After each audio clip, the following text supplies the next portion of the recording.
I'm not a morning person. Dedicated to being passionate about it. Bodybuilders have become more lazy. People have always thought I lift fake weights. Iran and the United States. You take responsibility for that.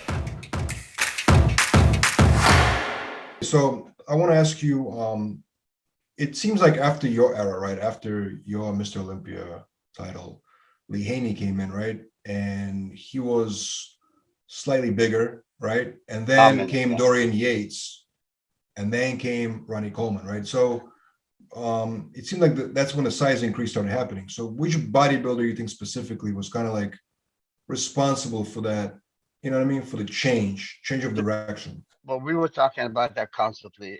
Me, Joe Gold at World Gym, we saw, I was Mr. Olympia at the time. Some people showed me some displeasure about certain individual. Dorian Yates looked great the first 2-3 years, the first couple of years. Then he really didn't look as good. Same thing with Phil Heath. Same thing with Ronnie Coleman. Ronnie Coleman looked great in the first few years, correct? I mean, he didn't look as good the following few years. I'm telling you the truth. I saw Ronnie Coleman in 2000, 2001. In fact, I went to his room and I looked like, oh my God. I see Ferrigno on out leaving, and he said, "Oh my God, Samir, I never seen anything like it." And then I was like, "Okay, I'll see what Lou is talking about." But yeah, really, Ron Coleman was the biggest human being I have ever saw, and he was shredded beyond recognition. He was really good that year, and he won easily. He won it hands down. That's when Ronnie Coleman was so freaky, separated, and everything else.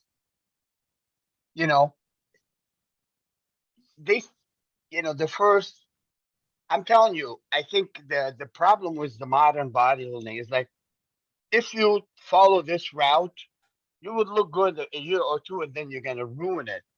The excessive mass, later, it will come back to haunt you. There was in 2020 and 2021, there's constantly reports of somebody dying, a bodybuilder dying in late 40s, 50s. In 2020? In 2020, there's been a lot of deaths, yeah. I don't know if you heard about them, but basically like people dying at a relatively young age. Yeah, I mean, we know people dying all over. I've talked to coaches in Kuwait. I talked to coaches in Iraq, in Iran. A lot of kids are dying because they're doing some stuff which is really dangerous. They are doing some stuff. Look, I can give you, I hate to say this like that, but let me just give you an example. You can give someone 10,000 milligrams of testosterone. They won't die. Nothing will happen. But give someone 5 to 10 IU of insulin and not do what's necessary, you'll die. You'll die. And so some of those kids overseas, they are misinformed in some countries. They don't know better. They think you take insulin like you take 100 milligrams of Deca once you see. So they say, okay, insulin, I'll take about 1 cc. There's no way you could live on 1 cc, but you can't. I don't care if you rush and eat 500 grams of sugar.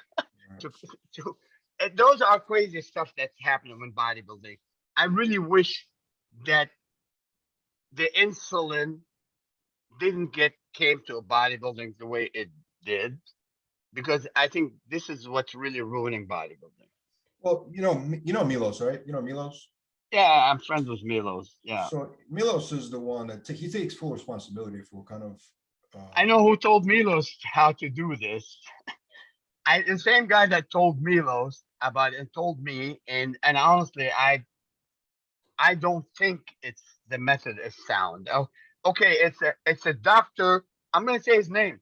It's a doctor from Czechoslovakia, from Milos' country. His name Ludek Milzek. He started this trend of insulin. So we know insulin works, but what's the consequences? There will be major side effects. I mean, Milos said it's okay, but I sincerely say it is not. Maybe it was okay for Milos. Is it fair to say, obviously in your opinion, that insulin now is a key part of modern bodybuilding? Or not? It's a ruin. for modern bodybuilding. It's a ruin for bodybuilding. I mean, look, now you look at guys like Chris Bumstead. Mhm. He come out, stay wasted, sharp and tight and stuff. But those bigger guys that's using insulin on a regular basis, what happened? They may get lean in this area, but you are growing the visceral fat in the inner intestine. It's imminent that you will have the bulgy type of stomach after a year or two. It may work the first year, but later on it's gonna get worse and worse. Believe me. No, no, Believe me. I'm not defending Milos at all. I think what Milos is trying to say, and when I interview him, I asked him the same question. Yeah. And what he's saying is if you use it according to the proper ways, according to his ways or whatever ways, then it's safe. That's all I'm saying. He's saying. I'm not trying to defend it at all. No, I hear you. I hear you. And I heard Milos saying that. Right. But Milos, why are these guys that take it insulin look better than the guys from the past? This is where it comes down. I'm not trying to say, uh, that this stuff doesn't work, but it may work for a year or two, but later it's gonna damage and ruin that body, that beauty of the physique. Mhm.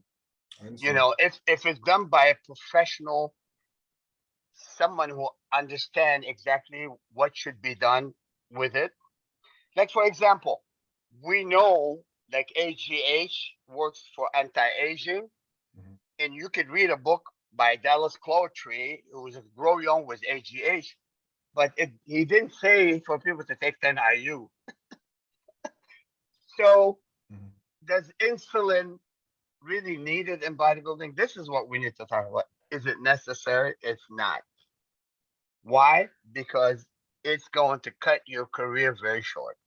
So the question is, why is it then a key component now, in allegedly in bodybuilding? What's funny? I hear some coaches saying they are clear on insulin. No more. No, it's nowhere because some coaches understand now that it's not the right thing to do. But Milos insists that insulin should stay. But why? When you train super hard and you deplete your body, and when you go and eat high glycemic carbs after the workout, that should give you the same benefit, but your body will do it. Why do you have to take insulin on the outside? When you're very active, when you train with high intensity, the body will react to high glycemic carbs the same way as you took insulin. But no, they want to take 10 and 15 IU and then eat tons of sugar and Nutella. But why do you want to eat that stuff? Why don't you just eat your rice and potato without doing that crap and do bodybuilding for 10 more years instead of doing it for 1 more years?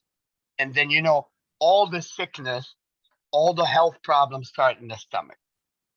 Mhm. All the health issues that we have, and people are dying because the problems start in the intestine. You are what you eat. Why do you want to eat poison? This is it. Bodybuilding was about health. I mean, back in the days, we heard like guys eating 2 dozen of eggs, whole eggs, and they did the keto diet. It worked. The only thing I'm against is the excessive use of the hardcore supplement we're talking about, and really shouldn't have a place in body. Right now, people are doing insulin for dehydration. People, they are trying to introduce something is dangerous. It's not sound. It is not ethical. It's not good for you. It's not. I didn't complain about people using D-ball. I didn't complain about people using whatever anabolic in moderation. Keep your body healthy. Come on. If you live as long as Bill Pearl, and by all means, this is what should be done. I We have don't a want you question. to win and die. I have a question. How do you know the moderation? Like, I know it Moderation. might be a stupid question, but what do you get the How? guidance from? Okay, wait. Let me explain what moderation is. First of all, we take anabolic before competition to reverse catabolic effect. So what happened? The body recovers faster. You have positive nitrogen retention. So yes, your body absorbs more protein. Your body actually develops. So instead of starting with, let's say, I remember Sergio Oliva, who didn't use anything other than Dianabol. And look at this moderation. Look at this guy, was one of the biggest ever. He trained hard. He didn't really complicate things. And, Sergio wasn't a monster when it comes to using the stuff. I don't want to name certain individuals. Some of the great, they actually told me what they had been doing, what they have done. And that's, yes, moderation is this, is when you take something, you make sure you check your health, your blood level, and you see if there's any toxicity level. If your liver enzyme are okay, your SGPT, SGOT are fine, then you're not abusing. Why should you abuse? If it's 1 and 2 okay, then you may go out to 3, but why to go to 10 and 12? This is what I'm saying. It's this, the abuse I'm talking about. There's no need. There's no need. People think that taking the whole bottle is going to work more. This is the only thing. It's like moderation is like if you give someone 400 or 500 milligram, let's say, of androgen, which is, let's say, male hormone testosterone. Why some of those guys want to take 5,000 and 6,000 or 10,000? Why? I mean, that's enough for a T-Rex. So it's overkill. It's Well, overkill. I'm assuming they're getting directions from a coach of some sort. I'm assuming. Well, who is that coach? That coach is not an MD. He wants to impress you by making you look good really quick. Right. But he should be concerned about your health. Say, you know what? Give me a blood test. Let me see your liver enzyme. Let me see your health. No, I disagree taking ABC. That's why some of the clients come to me and I really look into helping them from the heart. If it's good for me, from what I've done, it's more likely it's not that bad. I never really abused the stuff. I never abused the gear. Personally, I never have. In the first 7 years of training, I never touched the gear.